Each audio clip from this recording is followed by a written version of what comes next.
Welcome to DPC Pediatrician. We're Dr. Phil Boucher and Dr. Marina Capella, two DPC pediatricians who are on a mission to share our love of direct primary care with you. Welcome to another episode of DPC Pediatrician. Today, we're going to be talking about marketing for those that are thinking of starting their practice. This is going to be specifically looking at the marketing analysis. Oftentimes, when you talk to somebody that's businessy about starting a new business, they'll say, well, what does the market analysis look like? And you're like, I don't know. I got the vibes that I want to do this.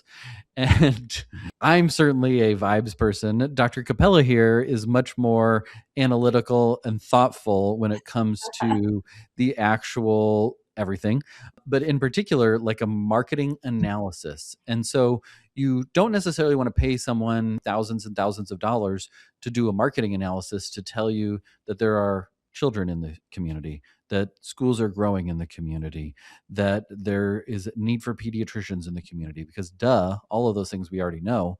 There's more in the weeds that we can probably get into of, will a pediatric direct primary care thrive in a community? And does the community support that? So today we wanted to talk specifically about that. And Marina, can you kind of share some of the big picture things that you think about when it comes to knowing that this can fly when it comes to a pediatric DPC practice when you're looking at a community? Absolutely.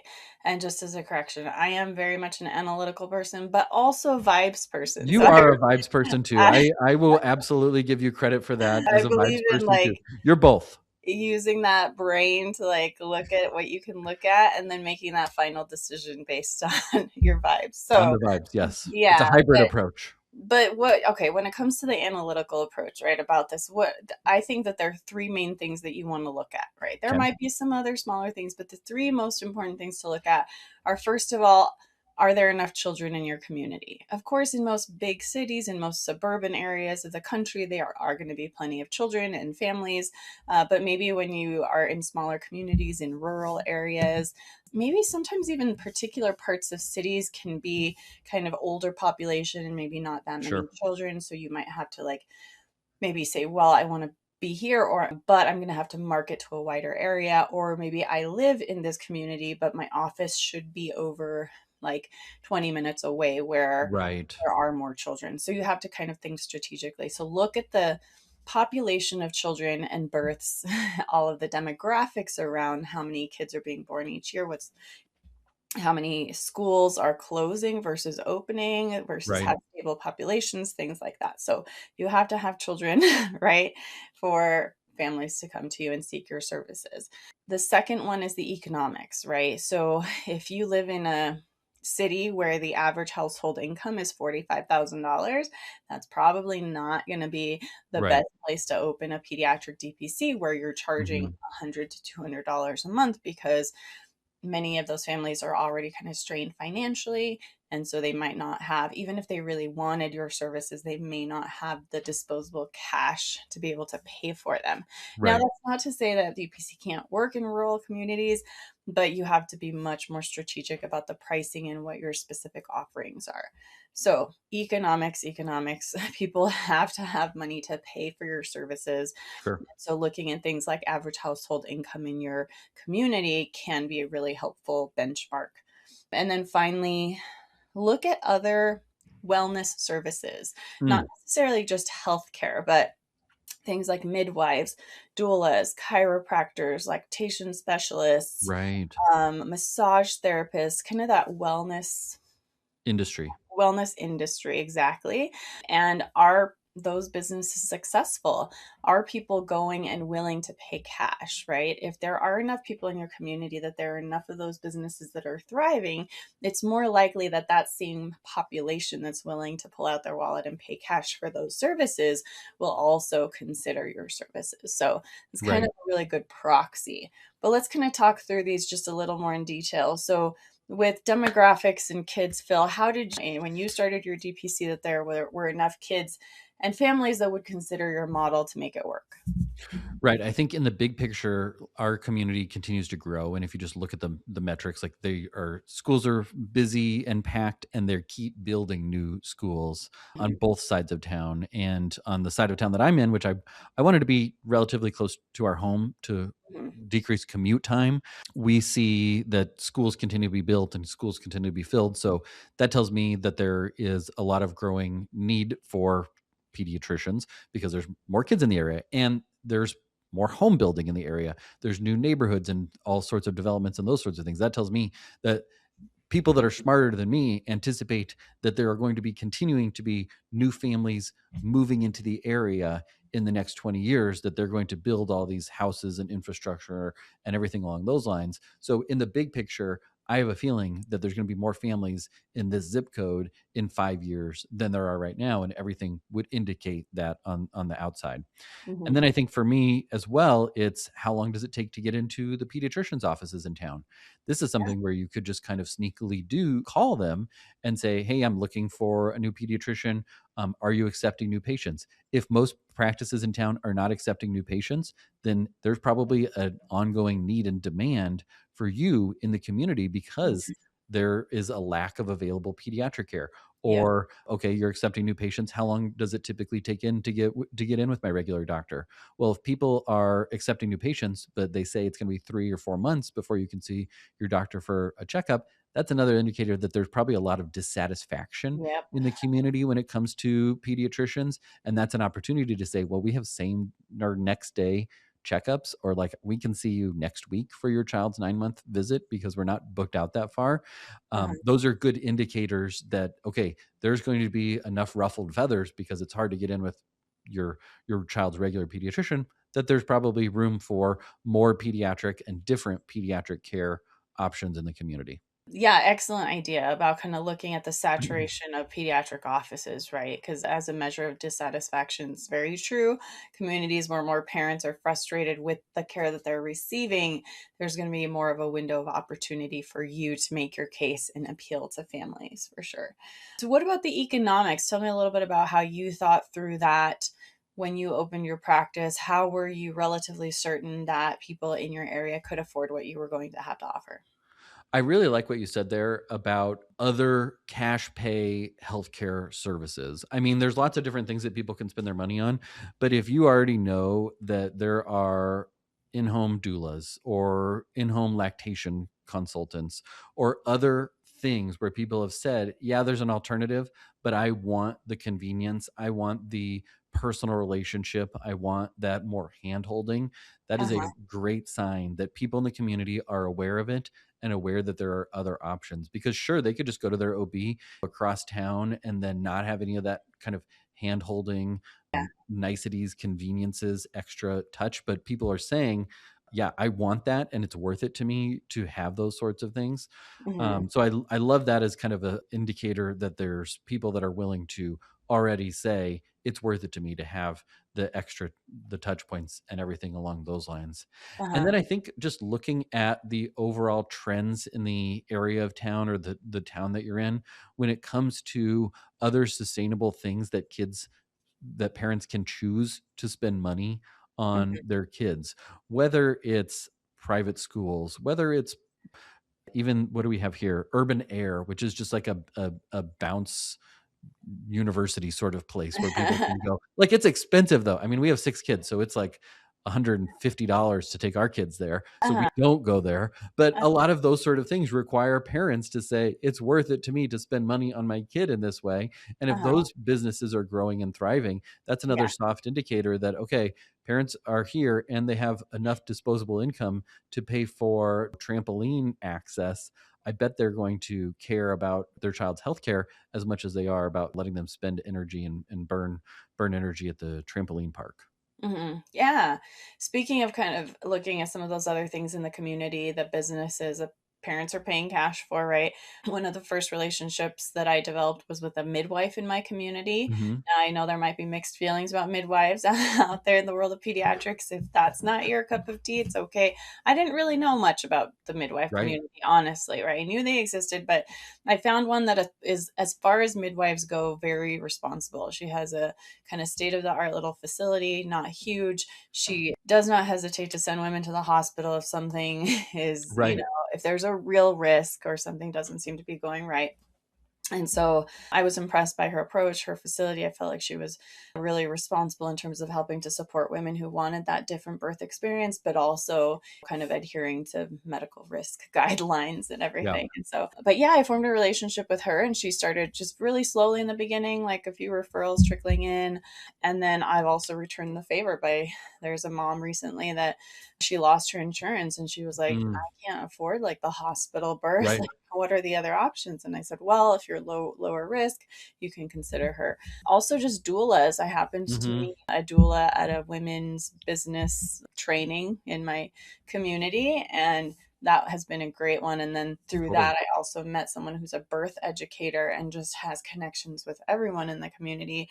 So it can be good research to do as your market analysis, but then it can also translate into really good networking to network with these Totally. people, especially the ones who charge cash for their services. Because my opinion is don't go waste your breath and your time on people who are in the insurance based world, Yeah. because their clientele wants to use their insurance Right. and they're not necessarily going to consider you or even take a second glance.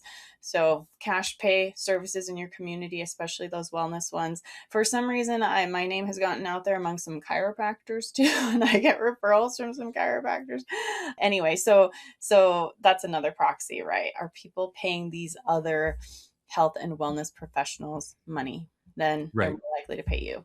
And that's not to say that most of our patients don't have insurance, because probably 95% of our patients are insured. Mhm. And I imagine that even if they go to the midwife, the doula, the chiropractor, that they also have insurance. Yeah, exactly. But they've decided, for whatever reason, whether it's wanting a higher touch or they want some specific offerings, they've decided that despite having insurance and that I could go without and just use my insurance, I've made that conscious choice to pick Hmm. somebody that is able to do the thing that I want to do. And that doesn't Hmm. mean that's going to be just your patient panel, but Yeah. it is a good place to start and to say, okay, I mean, you can even ask them, like, how do you find your birth clients? Where Hmm. do you find those good birth clients that are a good fit for you? Because they've already done the market research and you can Hmm. benefit from it in a collegial sort of way, Yeah. because you're not competing. Like, you're not offering doula or midwife services, but you're offering the next step for most of their clients, which is to have their child born and cared for. Mhm. Yeah, exactly. Yeah. Now, when it comes to kind of getting a little more into the weeds of this information, certainly you can just do Google searches, search Mhm. doulas Right. in my community, midwives in my community, chiropractors in my community, massage therapists in my community, and also take a look at those listings. Is it a business that's listed but only has 2 reviews from like 5 years ago? Right. Maybe that's not a business that's doing well, right? Or I don't know if it's even alive, right? And they just Yep. left their Google listing up.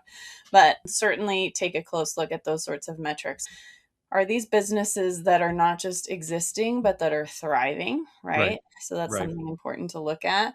How close are they in proximity to your area? Is there an area of oversaturation or a lot of demand, depending on how you look at it, right? When it comes to kind of the economic data and the demographic data, census.gov has a lot of free free Right. stuff. You might have to do a little digging to find what you need, but you can look by zip code, you can find information there. And there are other databases online.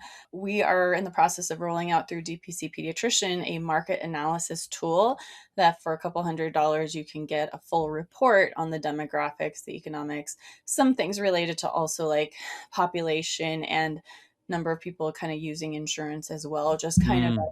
as a big landscape picture for you Right. at your market. And we'll be rolling that out in the next couple of months. So if you want extra help, if you don't want to be doing all of that by yourself, trying to figure it out, there will be a helpful report that you can purchase through dpcpediatrician.com.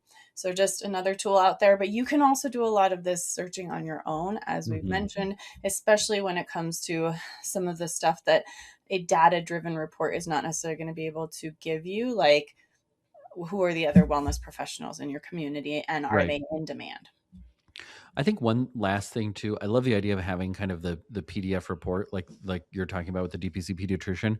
I think one thing that you can do as well, especially if you're already in practice and considering switching, is talk with your patients that really well and say, "Hey, I'm thinking about this. What do you think? Would this fly? Where are the gaps there?" And that's not a conversation to have like right after their checkup, but it might be something if you run into them at the grocery store, the coffee shop, like, "Hey, can I pick your brain?" Or maybe even schedule it. "Hey, can I pick your brain?" If you're really close with a family. This isn't, I'm not asking you to be my patients, but I would love to get your input on the landscape and maybe the things that you see that the current practice that I'm in that you go to are lacking, that would be a way that things could be improved. And if you do that with families, they're going to be like, he or she wants to build something new. These are the problems that I'm facing. I bet they're going to help figure them out. Sign me up. Yeah. And so I think that's a great way too, to kind of do a market analysis of, hey, you seem plugged into the young parent ecosystem. Do you think this would fly? And I think most people would say, yeah, it would fly because I'm used to paying for subscriptions because I have Netflix and I have all the other things that I do. This isn't some foreign concept to me of a subscription. And I get where there's gaps and I want the convenience and the personal touch and all those sorts of things.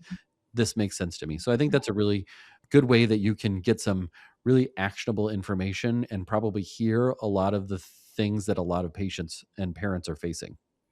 Yeah, I like that. And if it is someone that you know relatively well or who you think would be really honest with you, also ask the harder questions of like, okay, like I know this sounds great and there are things that you say are good about it, but okay, if it was the moment right now to decide whether you were going to pull out your wallet or your credit card and like sign up for it, Right. take me through your thought process of like, are you actually willing to sign up? Right? Because I think people may like the idea from an abstract perspective and see the benefits, but then there's kind of that money junk that gets involved. Totally. Like, well, if it's the choice between this and this other thing that we want, are we going to do it? Or especially the mentality that I encounter a lot of like, well, we only go to the doctor like once a year. My kid is healthy. Why would I want that? And I've had families where I had, well, it's really an access fee. Like it's that you have a pediatrician that you can like call when you need and you can text when you need, and you're not going to get that at other places. And so just kind of explaining that, but really exploring the psychology and kind of the thought process of like, okay, when it comes time to pull out your credit card, like what is going through your brain in terms of making this decision? Well, and I think I would try and talk to a few because I was telling my sister-in-law recently, who's a doctor, about this, and she's like, "Oh, I would never pay for that." And they're like well-off people that are really busy. And she's like, "Oh, I would never pay for that."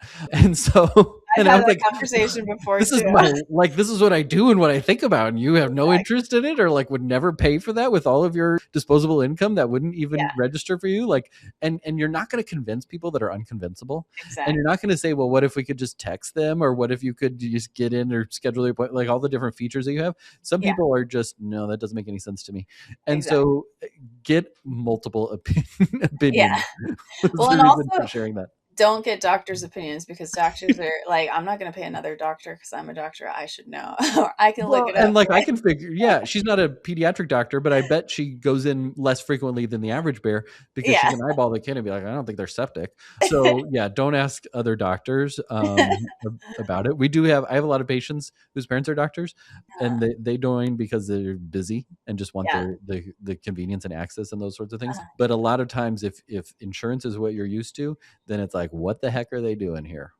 Exactly. Yeah. When I first was opening and I told one of my colleagues what I was doing, she had the same kind of, it was almost this like look of disgust, like, why would anyone pay for that? I'm like, well, I'm not talking to you about this again. Exactly. Yeah. Have a nice day. Anyhow. Well, hopefully this has been helpful. Hopefully this has helped to shed some light on, okay, how do I know if my community can support a pediatric direct primary care practice? And like Marina said, there's a marketing analysis tool coming for DPC pediatricians so that you can get that actionable information for your practice. But don't sit and wait years because you're not sure if your community can handle it. Decide, get good input, get advice, get the vibes, get the data so that you can make a decision and not continue to spin your wheels, because the likelihood is, and we have enough experience with practices and pediatricians across the country, that most communities not only can handle a DPC pediatrician, but that they will thrive with a DPC pediatrician in their community. So don't let that be the hang up. Get the good advice, get the actionable data so that you can make the right choice for you. All right. Thanks for listening, everyone. Until next time.